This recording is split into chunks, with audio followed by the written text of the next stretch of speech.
yourself too seriously. Trust your body. It's all about trusting your body, trusting yourself, and just having fun with it.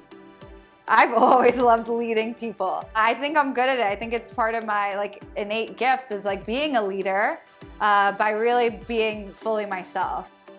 So I got my teacher training, right? And I started teaching yoga. And I loved it. I started teaching in Manhattan. That was like a big for me when I got my first like teaching gig at Fit House in Union Square.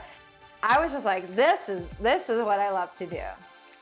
While I was at work, I was like, you know, thinking of flows. I was like, I was just like doing like more like my yoga work than like my actual work because I like, cared more about that. I was good at my job, but I wasn't passionate about it like I was teaching because I saw the difference. I saw like fully being myself and sharing, you know, sharing my depression, sharing my poetry. I saw how that positively impacted people, inspired them to be themselves. And I was like, that's what I want to do. And I started growing my Instagram. Let's talk about social media. Since I was 3 years old, I've been taking yoga photos. I've been taking like, I love performing. I'm very theatrical. So when I saw people on Instagram, like I saw the yoga industry, people like taking photos and like growing their Instagram through, I was like, oh shit, I can do this. So it initially started not so much for ego, but it was like, wow, there's a safe space that I could share my yoga photos without people think I'm annoying. That was the thing. Whenever I did it in high school or college, I always got, here she goes again. Like I was always like kind of like shamed in like wanting to be like, look, I'm doing splits and dancers in a wheel. But it wasn't like that for me though, because I truly loved it. I loved bending. In 2019, I went to Bali on a yoga retreat. That's when I started to realize like, I could do this.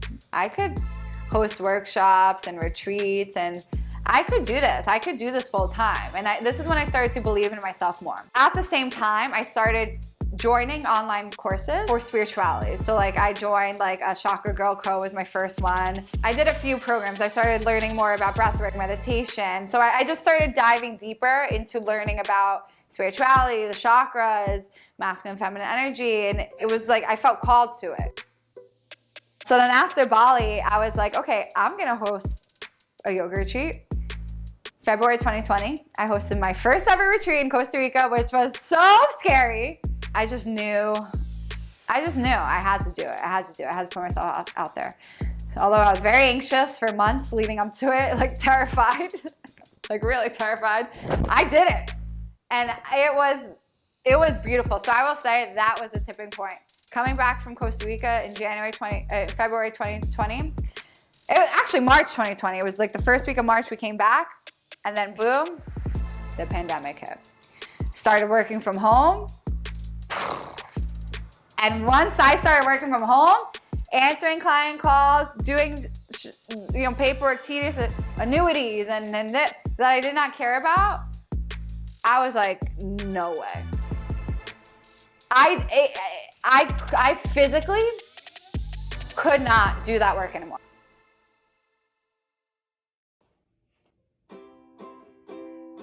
Once you really surrender to the universe, to God, you'll receive answers, I promise you. And I remember I was just like crying in fetal position. And I was like, I need a sign. I need something. I can't keep living my life like this. I just can't do it. And then right after that, everything started to shift. The world started like opening up for me. Things started to make sense and people started coming to my life, including like my best friend Tasha. She was like a spiritual guide to me, and I say she's like my guardian angel on earth. With that and everything that I started to awaken to, I was like, all right, well, I have to quit my job now. And it was the hardest thing ever. Like everyone thought I was nuts. My family was like, no, my God, like what about health insurance? Like your shit. Like I just turned 26. I'm like, fuck. I was like, I heard a lot, well, you need to have enough money. You need to have a plan. I didn't know. I didn't have a business. I will say in May of 2020 is when I came out with my first program, Mindfully Fit. And that was the first time I was like, it gave me a lot of confidence. I was like, I can't do this. Even though I was so scared to put myself out there like that, it really gave me the confidence to be like, Steph, you can fucking do this. Like, you can do this, but you have to let go.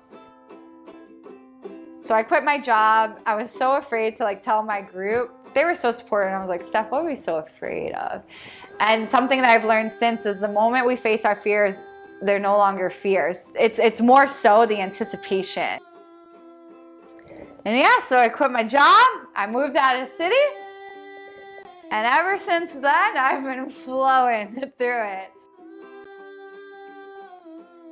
So it's been a year now. I've been consistent with contortion. I started teaching, and I just kind of took off from there. So now I'm kind of just growing, teaching, and being myself, being fully authentic and being myself. And that's everything I want to just share as a teacher, as a leader, is just be yourself. Be yourself. Love yourself. Love yourself.